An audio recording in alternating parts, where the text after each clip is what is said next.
In the famous pre-credit opening to Patton, George C. Scott, standing in full-dress uniform in front of a screen-filling American flag, gives a speech to unseen recruits about to go into battle. He exhorts the troops to fight hard and ruthlessly because, as Americans, they should loathe losers and want only to win.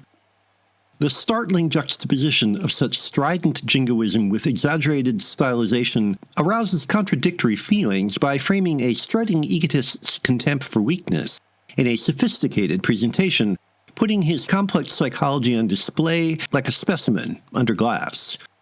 Written by Francis Coppola and directed by Franklin Schaffner, Patton is very much a product of its era, 1970, full of such mixed attitudes toward the military, and while contemporary neo-fascists can no doubt shout Hosanna to each of Patton's anti-humanist tirades, it does not take much to recognize that his attitudes get him nowhere.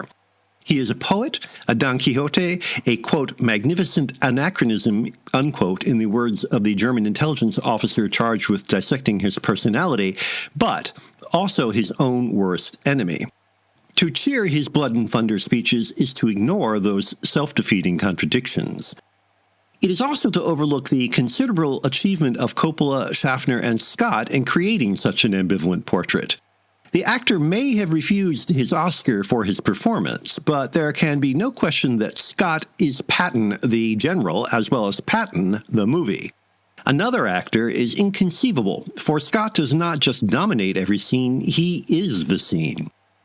That is partly because Schaffner mounts the film in places as expansive as the general's grandiloquent personality, like deserts or castle interiors, as if only imperial space were adequate. As much as I admire both Scott and Patton, however, it is arguably not the actor's best performance.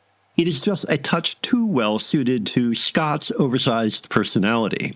Memories of his General Buck Turgidson in Dr. Strangelove bubble under the surface, always at risk of boiling over. Being too comfortable in the role is most obvious in the lack of real interplay with the other actors.